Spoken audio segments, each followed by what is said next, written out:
बिस्मिल्लाहिर्रहमानिर्रहीम। अस्सलाम वालेकुम नाज़रीन, मैं हूं महरीन सत्तैन, देख रहे हैं आप मेरा यूट्यूब चैनल। नाज़रीन, इस वक्त जब मैं ये खबर रिकॉर्ड कर रही हूँ, ये शाम इस वक्त 6:30 का वक्त हो रहा है और इसके बाद सूरत हाल बड़ी तेज़ी से तब्दील होगी। इमरान खान साहब जो है, इनका लाइव जो खिताब है अवाम के साथ, वो भी बड़ा धमाकेदार है और इस खिताब के दौरान उन्होंने एक तरह से इशारतन दोबारा से ये पेशकश की है कि मिल बैठकर बात की जा सकती है। जी हाँ, ये मैं बहुत बड़ी बात कह रही हूँ, लेकिन इस वक्त इस बात की बाज़गश्त है और मुझे कुछ इत्तलात ऐसी हैं कि कुछ मामलात जो है दुरुस्त होने जा रहे हैं और होने जा भी सकते हैं। लेकिन कुछ चीज़ें बड़ी संगीन है। इस वक्त जिस वक्त इमरान खान खिताब कर रहे हैं, उस वक्त बाहर ज़मान पाक के बहुत तेज़ी से फ़ौज जो है, फ़ौज तो नहीं बल्कि जो पुलिस है वो डिप्लॉय हो रही है।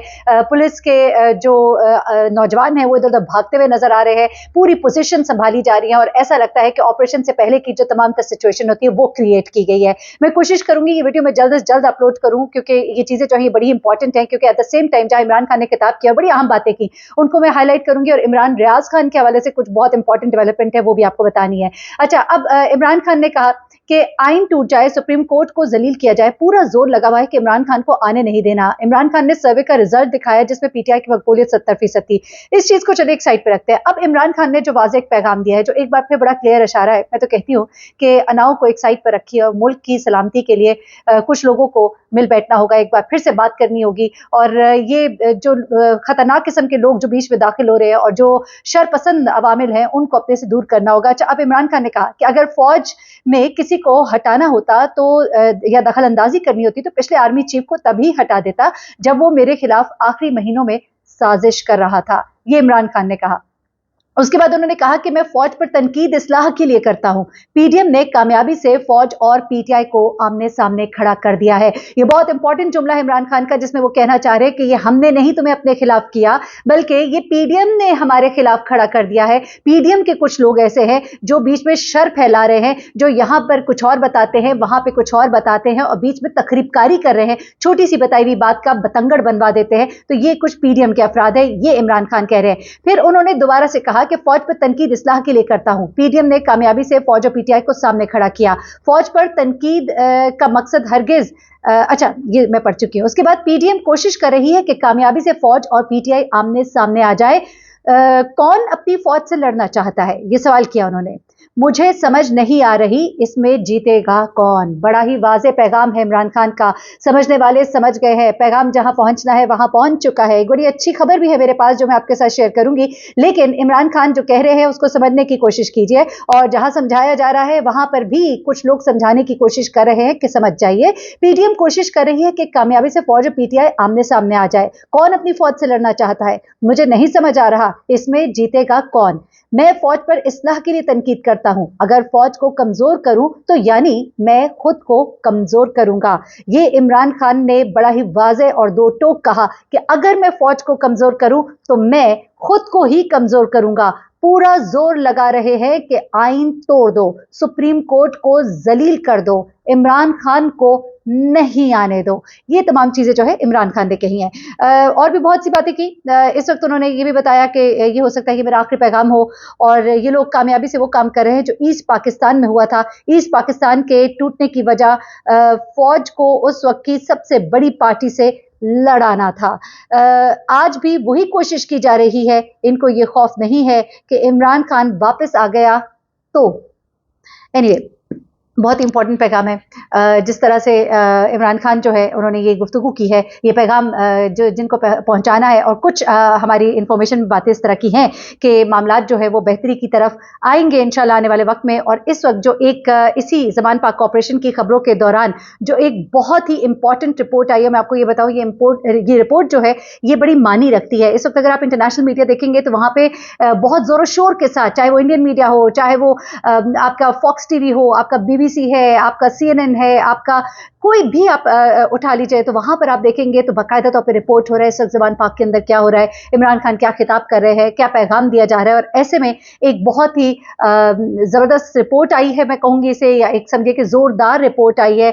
जबरदस्त तो मैं इसलिए नहीं कहूंगी क्योंकि हमारे अंदरूनी मामलात है और इसके अंदर जब दूसरे बोलते हैं तो साजिश की बू भी आती है, लेकिन एट द सेम टाइम इस रिपोर्ट के अंदर जो बातें की जा रही है वो एक तरफ इशारा कर रही हैं। जो कहा जा रहा है कि कुछ कुव्वतें चाहेंगी कि सुलह सफाई भी हो जाए। चीन के जो गालिबन वज़ीर ख़ारिजा भी आए, उन्होंने भी जो पैगाम दिया और जो बात कही, और चीन इस तरह से कभी कोई बात करता नहीं है, तो मामलात लगते हैं कि कुछ बेहतरी की तरफ। इसी तरह से यूएई के सदर का फ़ोन आना आर्मी चीफ को, और जो उनकी बातचीत हुई उसके अंदर जो बात की गई है वो भी सबको मालूम ही है। ऐसे में एमनेस्टी इंटरनेशनल ने पाकिस्तान में सिविलियन के खिलाफ आर्मी एक्ट के तहत मुकदमा दर्ज होने पर अपनी तशवीश का न सिर्फ ये कि इजहार किया है, बल्कि उन्होंने कहा है कि आईएसपीआर की प्रेस रिलीज में अस्करी इमलाक को नुकसान पहुंचाने वाले मुल्जिमान के खिलाफ आर्मी एक्ट के तहत मुकदमा दर्ज करने के मामले पर रद्द अमल देते हैं। ये बहुत ही तशवीशनाक सूरत हाल है। और एक एलामिया जारी किया है एमनेस्टी इंटरनेशनल ने। और देखिए, एमनेस्टी इंटरनेशनल जो है ना, ये जितने भी लोग जिनके ऊपर इस तरह के फौजदारी जो मुकदमात बनते हैं, या इंसानी हकूक के जो मुकदमात होते हैं, जो कैदियों के हवाले से भी मुकदमात होते हैं, बच्चों के हवाले से, और बहुत सी चीज़ें, इसको ये टेकअप करती है। और इनके बड़े मतलब एक समझना चाहिए कि इनकी जो रिपोर्ट होती है उसको ऑल वर्क कंसिडर किया जाता है। अब क्या हो रहा है जनाब, उन्होंने कहा कि पाकिस्तानी फौज ने आम शहरियों के खिलाफ फौजी कवानीन के तहत मुमकिन तौर पर फौजी अदालतों में मुकदमा चलाने का इरादा जाहिर किया है।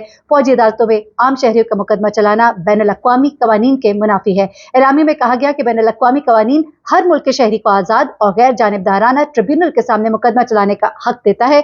एमनेस्टी इंटरनेशनल के मुताबिक पाकिस्तान की फौजी अदालतों में मुनासिब ट्रायल को नजरअंदाज करने, शफाफियत का फुकदान, जबरदस्ती एतराफ़ जुर्म और गैर मुनसिफाना मुकदमात में फांसी जैसे सजाओं के पहलू पाए गए हैं। अब देखिए, बेशक मैं फिर दोबारा से कहूंगी कि यह हमारा अंदरूनी मामला है, लेकिन अब इंटरनेशनल जो फोरम्स के ऊपर जिस तरह से इस चीज को लिया जा रहा है, क्योंकि खासतौर पे इस वक्त हम देख रहे हैं कि औरतों को जो जिस तरह से पकड़ा जा रहा है, बंद किया जा रहा है, और उनका कोई अता पता ही नहीं है। ये भी खबरें आ रही हैं कि पता ही नहीं है उन्हें कहाँ पे रखा जा रहा है, कहाँ पर वो है। उनकी कोई माँ बाप जो इस वक्त परेशान है, लड़कियों का रात भर जेलों में रहना, और फिर इस तरह की कुछ खबरें आ रही हैं कि पता नहीं वहां पे जो पुलिस अफसरान है वो उनके साथ पता नहीं क्या सलूक कर रहे हैं। अब यकीन मानिए, सुनकर ऐसा खौफ और ऐसी तकलीफ महसूस हो रही है कि हम किस जमाने में रह रहे हैं, हम किस माहौल में रह रहे हैं। हम क्या एक आजाद पाकिस्तान में रह रहे हैं? अगर हम एक आजाद पाकिस्तान में है तो आजाद और शफाफाना तहकीकात होनी चाहिए। बिल्कुल जिन लोगों ने इमलाक को नुकसान पहुंचाया, जलाया, उनको पकड़ा जाए। मैं हर बार आप लोग को यही कहती हूँ कि अगर आपको कोई मॉब लेके जा रहा है, आपको लोग जो है अगर कुछ आगे गलत बात कर भी रहे हैं, तो आपके अंदर से आवाज आनी चाहिए, ये सही है और ये गलत है,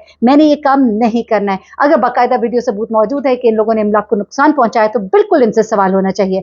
अब यहाँ पर मामला जी कुछ इस तरह से है कि जो शहदा की यादगारों पर हमला करने के हवाले से जो आर्मी एक्ट के तहत मुकदमा दर्ज किए जा रहे हैं, उसके हवाले से एमनेस्टी इंटरनेशनल की ये रिपोर्ट आना जो है वो इस तरफ निशानदेही कर रही है कि अब इंटरनेशनली ये मामला जो है ये बड़ा हाईलाइट हो रहा है, और इंटरनेशनल फोरम्स के ऊपर अब ये बात डिस्कस होगी। और कुछ फ़ोन जो है वो आने शुरू हो गए हैं, कुछ इत्तलात ऐसी है कि कुछ ऐसे फ़ोन आने शुरू हो गए हैं जिनकी वजह से अब शायद मामला थोड़ा ठंडा हो, मामला ठंडे होने की कुछ सदाएँ आ रही है। ये मैं आपको एक खास अंदर की खबर दे रही हूँ। अच्छा, अब जरा आ जाते हैं इमरान रियाज की तरफ। जनाब, इमरान रियाज खान की गुमशुदगी के हवाले से एक बड़ी जो खबर है वो तो एक दिन पहले की है, लेकिन अभी की एक और डेवलपमेंट है। एक दिन पहले की डेवलपमेंट ये है कि जनाब उनके वालिद जो है फाइनली उन्होंने एक एफआईआर जो है वो दर्ज करवाई है, और ये एफआईआर दर्ज कर ली गई है, जो कि एक बहुत बड़ा स्टेप है। डीपीओ साहब के लिए एक टेस्ट केस अब बन गया है, उनको देखना होगा, क्योंकि इसके अंदर उनके वालिद ने पूरी डिटेल्स लिखी और उसके अंदर मुरद इल्जाम ठहराया है पुलिस वालों को, जिन्होंने उनके बेटे को वहां पे रखा और उसके बाद 3 निकाबपोश लोगों के हवाले किया, जो कि वीगो डाले में डालकर उनको ले गए। तो वो तमाम लोग, वो 3 लोग कौन थे? वो एसएचओ, वो पुलिस वाले जो वहां अंदर मौजूद थे, उन सबको उन्होंने नामजद किया और कहा है कि इन सब के खिलाफ एक्शन लिया जाए और मेरे बेटे को बाजियाब कराया जाए। तो ये एक बहुत बड़ी डेवलपमेंट, एफआईआर जो है वो फाइनली काट ली गई है। देखिए अब इसके ऊपर क्या होता है। लेकिन एक और जो बड़ी खबर है वो सामने आई, वो ये थी कि जनाब इमरान रियाज ने एक कॉल की है एक सहाफी को, और सब बड़े परेशान भी हुए, हैरान भी हुए मुझ समेत, कि ऐसा कैसे हो सकता है कि इमरान खान वो किसी को कैसे कॉल कर सकते हैं जहां पे उनको रखा गया है। इत्तलात बड़ी संगीन है, कुछ ऐसे मामलात है। मेहर बुखारी ने ट्वीट की, बड़ी एक सेंसिबल जर्नलिस्ट है, उन्होंने कहा कि इमरान रियाज जो है उनको बेड़ियों में जकड़ के रखा गया है, उनके ऊपर तशद्दुद हो रहा है। इमरान खान ने कहा कि उनके ऊपर तशद्दुद हो रहा है। इसके बारे में हमें बड़ी वाज़ेह जो मालूमात है और बड़ी मुसद्दिक का इत्तलात है, लेकिन उसके बावजूद किसी ने भी ये क्लेम नहीं किया कि इमरान खान जो है वो किसी को, सॉरी, इमरान रियाज जो है वो किसी को फोन कर रहे हैं या किसी को अपने वेयरअबाउट्स के बारे में बता रहे हैं, या उनको कोई इतनी सी भी एक लिवरेज है कि वो किसी को फोन कर सके। ऐसे में जब ये खबर आई, जो कि आई तो क्या नाम है इनका, एंकर है, जर्नलिस्ट है AIY के, उनकी तरफ से ये खबर आती है और उनका ये कहना है कि इमरान रियाज का मुझे फ़ोन, इकरारुल हसन जी,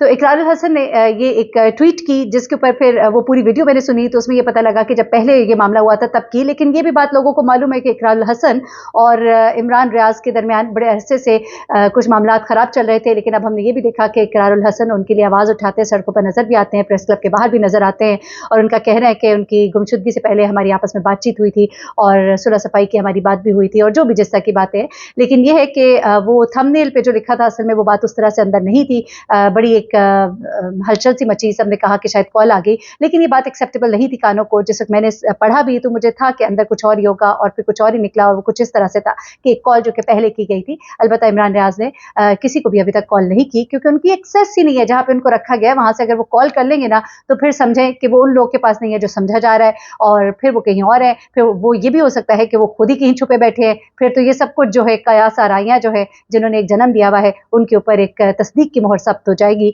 एनीवे देखते हैं कि आने वाले वक्त में क्या होता है। अलबत्ता ये एक अच्छी खबर आ रही है ज़रूर कि इमरान रियाज जो है वो जल्द अपने घर वापस लौटेंगे, क्योंकि कोई डेवलपमेंट्स हैं लेकिन इसको मैं खोल के नहीं बता सकती। कुछ सहाफ़ी हज़रात से मेरी बात हुई है, उन्होंने कहा है कि मामलात कुछ ऐसे लग रहे हैं कि इंशाअल्लाह इमरान रियाज जो है वो जल्द अपने घर लौटेंगे। कुछ मामलात हल हो रहे हैं, हल होने की तरफ है। दुआ कीजिएगा अल्लाह ताला हमारे मुल्क का हामी और नासिर हो और हमारे मुल्क के लिए जो भी हो अच्छा हो। अल्लाह हाफ़िज़।